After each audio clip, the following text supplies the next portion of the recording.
ओम शांति।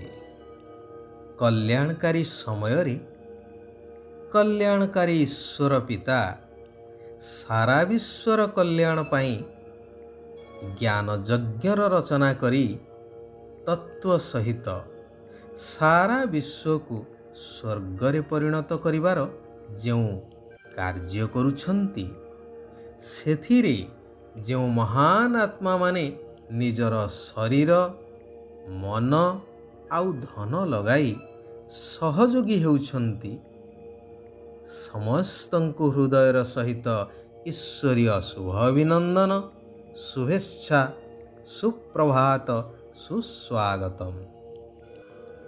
गायन रही भगवान ब्रह्मांक द्वारा सृष्टि रचना कले।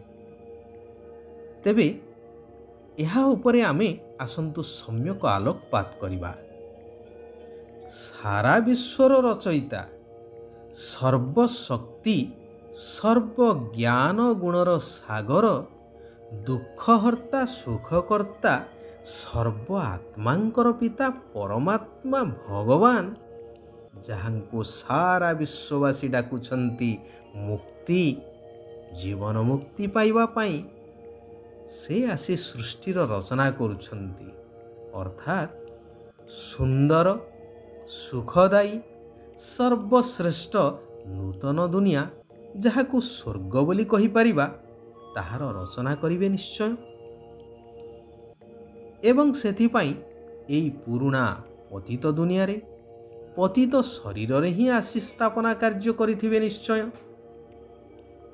एवं स्थापना परे एई दुखदायी दुनियार विनाश निश्चय होइथिबो। एतिरे संदेह करिबा बा कल्पनार कथा तो किछि नाही। आउ एई सुंदर दुनिया स्थापन करिबा अर्थात सेही दुनिया पाई प्रजा तो दरकार ना। तेणु प्रजापिता ब्रह्मांक माध्यम रे ज्ञान सुनाई ब्रह्मा मुख वंशावली ब्राह्मण ब्राह्मणी रचना करुछंती जो माने कि सही नूतन दुनिया रे दैवित्व को प्राप्त करी राज्य भाग्य भोग करिवे। सेमानंकु वर्तमान पुष्य संतान रूप रे भगवान ग्रहण करुछंती जहांक उद्देश्य रे गायन अछि कि सबु वर्ण ठारू श्रेष्ठ वर्ण हेउछि ब्राह्मण वर्ण एवं ब्राह्मण देवतांक ठारू मध्य उत्तम कारण स्वयं भगवान सीधा सड़ख सेमानंकु संतान भावरे ग्रहण करी समस्त संपत्तिर उत्तराधिकारी करौछंती। सदा सर्वदा परस्पर परस्पर हृदय रहुछंती जेउथि पाई शास्त्र रे लेखा जाइछि कि समस्तंक हृदय रे भगवान अछंती बोली। यह हेउछि भावनार कथा। बाकी समस्तंक हृदय रे भगवान रहिबे बा किपरि।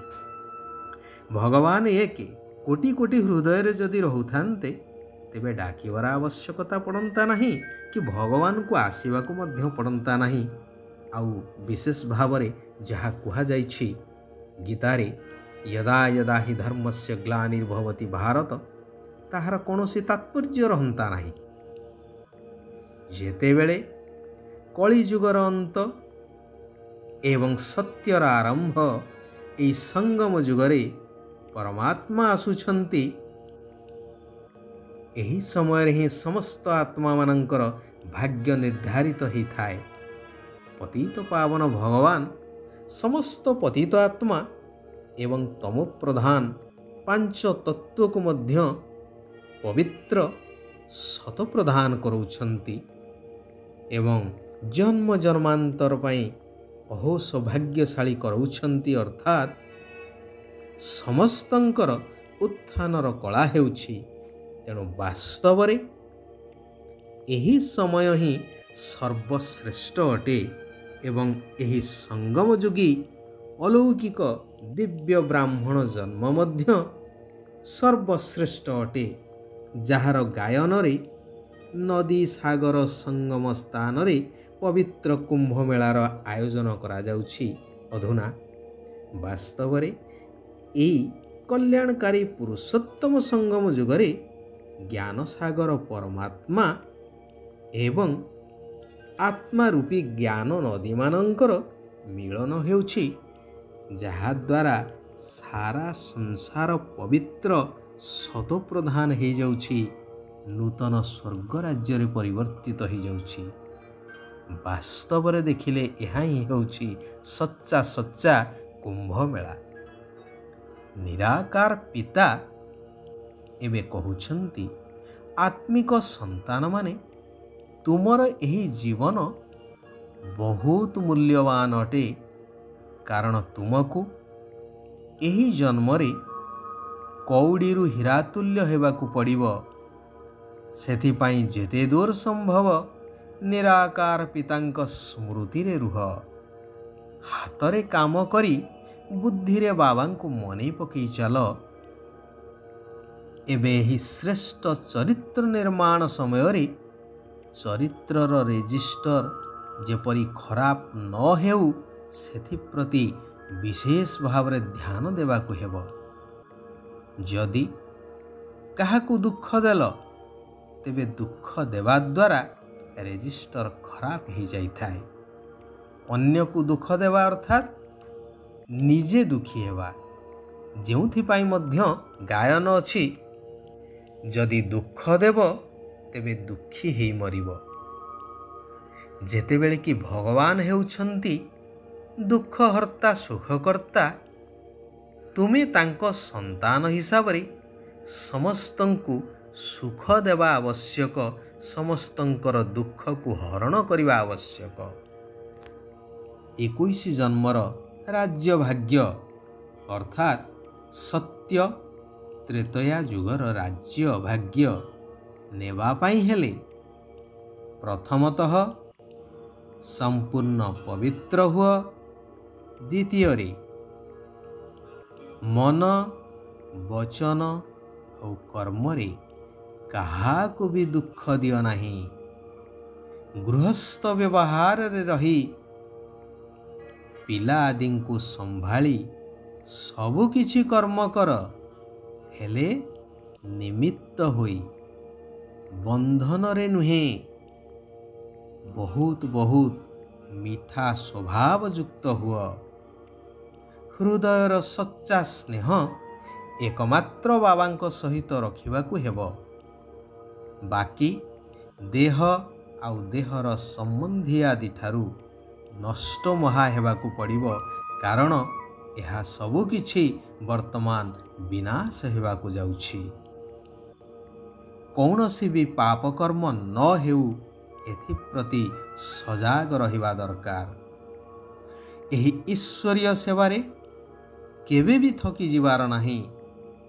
ନିଜର ବହୁମୂଲ୍ୟ ସମୟକୁ ନଷ୍ଟ କରିବା ବୁଦ୍ଧିମାନର କାର୍ଯ୍ୟ ନୁହେଁ। ଘରେ ଘରେ ଏହି ଆତ୍ମିକ ଡାକ୍ତରଖାନା ଅର୍ଥାତ୍ ଗୀତା ପାଠଶାଳା ଖୋଲି ସମସ୍ତଙ୍କୁ ୟାଦ ବା ବାବାଙ୍କର ସ୍ମୃତି ରୂପକ ଔଷଧ ଦେଇ ଚାଲିବା ଦରକାର। ଶିବ ବାବା କହୁଛନ୍ତି, ଗୃହସ୍ଥ ବ୍ୟବହାରରେ ରହି ଲୌକିକତା ଠାରୁ ଦୂରେଇ ରହି ପ୍ରଭୁଙ୍କର ସ୍ନେହ ପ୍ରାପ୍ତ କରୁଥିବା ମୋହମୁକ୍ତ ଆତ୍ମା ହୁଅ। ଯେଉଁ ସ୍ଥାନରେ ଥାଅ ହେଲେ ସେଠିକାର ବାତାବରଣ ସେବାସ୍ଥାନ ଭଳି ହେଉ। ମୋର ପଣିଆ ସେଠାରେ ନ ରହୁ, ନିମିତ୍ତ ଭାବନା ରହୁ। ଯଦି ସଦାସର୍ବଦା ସର୍ବସମ୍ପତ୍ତିରେ ସମ୍ପନ୍ନ ଏବଂ ସନ୍ତୁଷ୍ଟ ରହିବ, ତେବେ ପରିସ୍ଥିତି ବା ବିଘ୍ନ ଆସିବ ଏବଂ ବଦଳିଯିବ ଅର୍ଥାତ୍ ଚାଲିଯିବ। ଆଚ୍ଛା, ଆଜି ପାଇଁ ଏଇଠାରେ ଆମେମାନେ ବିରାମ ନେବା। ସାରା ବିଶ୍ୱର ଆତ୍ମାମାନଙ୍କର କଲ୍ୟାଣ ହେଉ। ସମସ୍ତେ ସୁଖ ଆଉ ଶାନ୍ତିର ଅନୁଭବ କରନ୍ତୁ। ଓମ୍ ଶାନ୍ତି। ओम शांति। ओम शांति।